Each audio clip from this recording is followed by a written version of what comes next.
നമസ്കാരം. ആംഫെ ട്യൂബിലേക്ക് വീണ്ടും സ്വാഗതം. അമേരിക്കൻ പ്രസിഡന്റ് തെരഞ്ഞെടുപ്പ് കഴിഞ്ഞു. പ്രതീക്ഷിച്ചതുപോലെ ഡൊണാൾഡ് ട്രംപ് പ്രസിഡന്റായി തെരഞ്ഞെടുക്കപ്പെട്ടിരിക്കുകയാണ്. വലിയ അത്ഭുതമോ അതിശയമോ ഒന്നുമില്ലാത്ത തെരഞ്ഞെടുപ്പ് ഫലമാണ് പുറത്തു വന്നിരിക്കുന്നത്.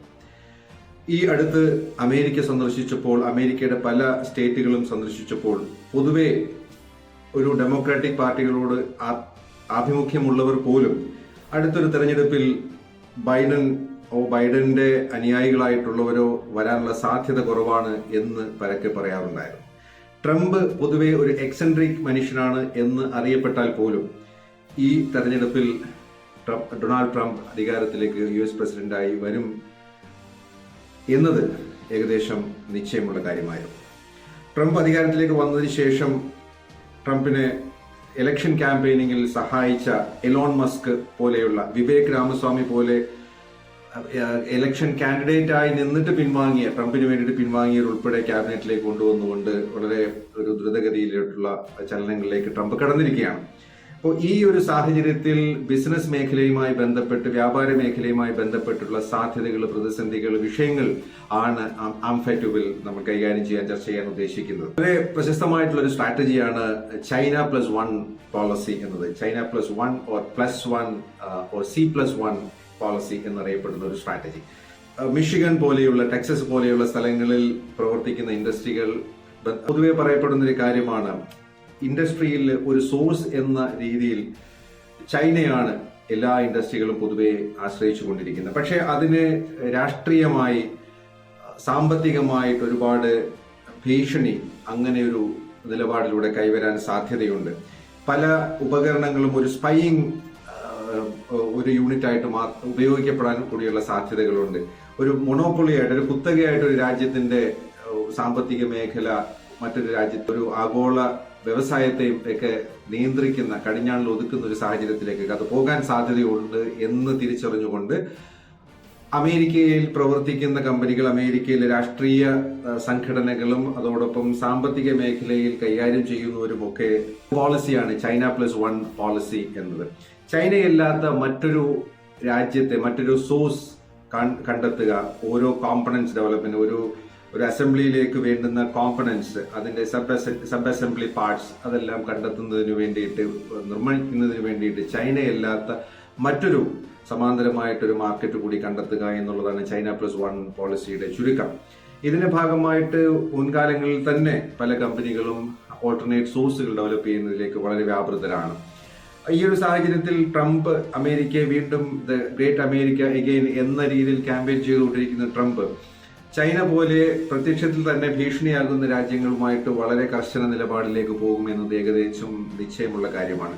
അതിന്റെ ഒരു ഗുണം ഇന്ത്യ പോലെയുള്ള, തായ്ലാന്റ് പോലെയുള്ള, വിയറ്റ്നാം പോലെയുള്ള മറ്റ് ഗ്രോയിങ് ഇക്കോണമിയിൽ പ്രവർത്തിക്കുന്ന രാജ്യങ്ങൾക്ക് ഗുണകരമാകുമോ, അല്ലെങ്കിൽ യൂറോപ്പിലെ തന്നെ തുർക്കി പോലെ മാനുഫാക്ചറിംഗ് ശ്രദ്ധിക്കുന്ന ചില രാജ്യങ്ങൾക്ക് ഗുണകരമാകുമോ എന്നതും ശ്രദ്ധിച്ചുകൊണ്ടിരിക്കുന്ന ഒരു വിഷയമാണ്.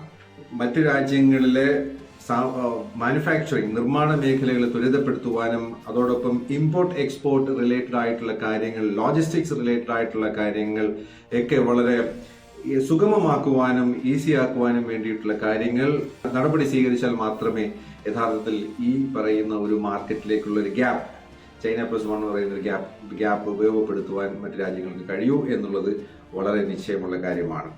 ഡൊണാൾഡ് ട്രംപ് രണ്ടാം ഊഴം ലഭിക്കുന്ന അമേരിക്കൻ പ്രസിഡന്റുമാരുടെ നിരയിലേക്ക് കടന്നു വന്നിരിക്കുകയാണ്. എന്നാൽ മറ്റ് ഒബാമ, ബുഷ് പോലെ തുടർച്ചയായ 2 ടേം കിട്ടിയ ഒരാളല്ല ഡൊണാൾഡ് ട്രംപ്.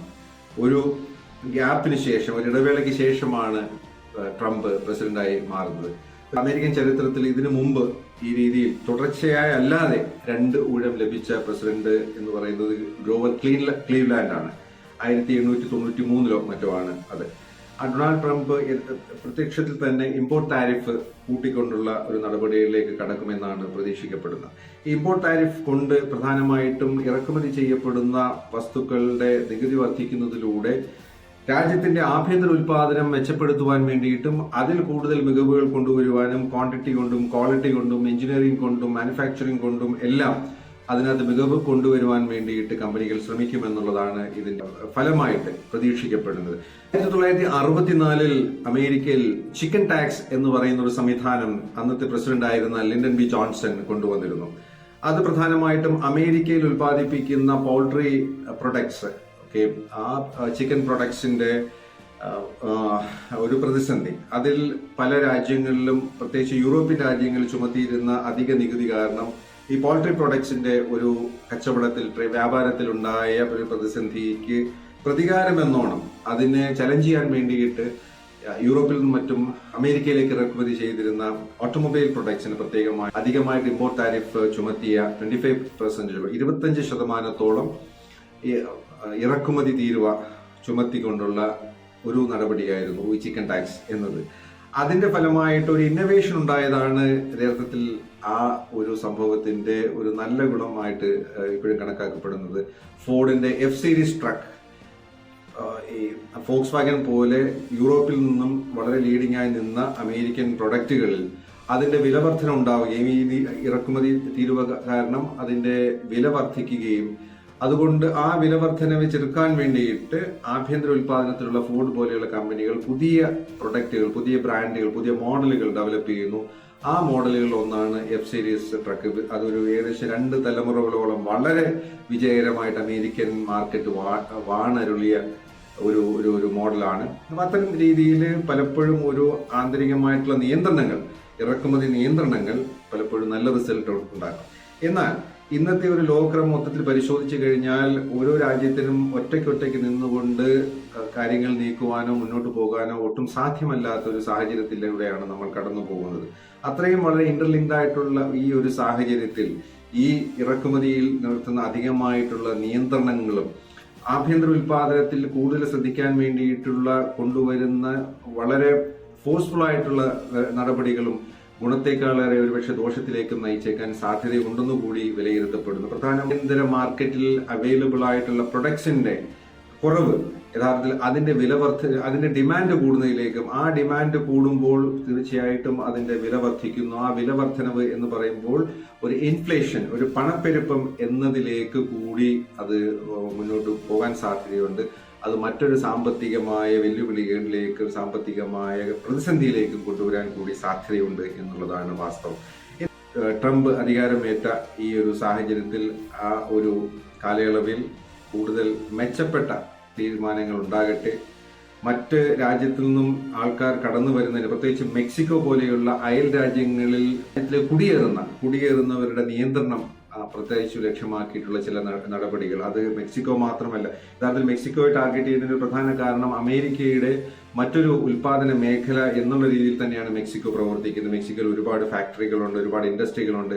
അവിടുത്തെ തൊഴിൽ കുറച്ചുകൂടി താരതമ്യേന വില കുറഞ്ഞ രീതിയിൽ തൊഴിലാളികൾ ലഭിക്കുന്നതുകൊണ്ട് തന്നെ മെക്സിക്കോയിൽ ഒരുപാട് ഇൻഡസ്ട്രികളുണ്ട്. മെക്സിക്കൻ ഇൻഡസ്ട്രികളാണ് അമേരിക്കയിലേക്ക് പലതും സപ്ലൈ ചെയ്യുന്നത്.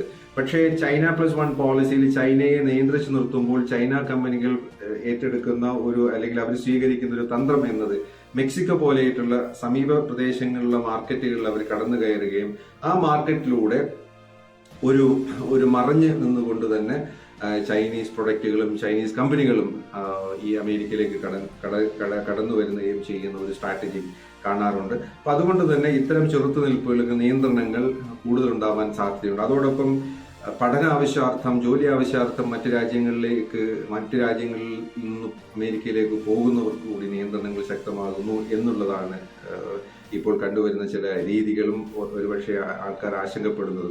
അപ്പം ഇതെല്ലാം മുൻനിർത്തിക്കൊണ്ട് ഒരു പ്രായോഗികമായ, ഒരു റിജിഡ് അല്ലാത്ത, വളരെ കാർക്കശ ബുദ്ധിയോടുകൂടി അല്ലാത്ത പ്രായോഗികമായിട്ടുള്ള നിലപാടുകൾ സ്വീകരിച്ചുകൊണ്ട് പുതിയ ഭരണകൂടം, പുതിയ ഭരണത്തലവൻ ഈ അമേരിക്ക എന്ന് പറയുന്ന വളരെ വിശാലമായ ഒരുപാട് രാജ്യങ്ങളിലെ ജനങ്ങൾ തിങ്ങിപ്പാർക്കുന്ന ഈ നാടിന് ഗുണകരമാകുന്ന നിലപാടുകളിലേക്ക് പോകുമെന്ന പ്രതീക്ഷയോടുകൂടി ആംഫാറ്റു ഇന്നത്തെ ഈ ചർച്ച ഇവിടെ തൽക്കാലം നിർത്തുന്നു. കൂടുതൽ വിഷയങ്ങളുമായിട്ട് നമുക്ക് വീണ്ടും കാണാം. നന്ദി, നമസ്കാരം.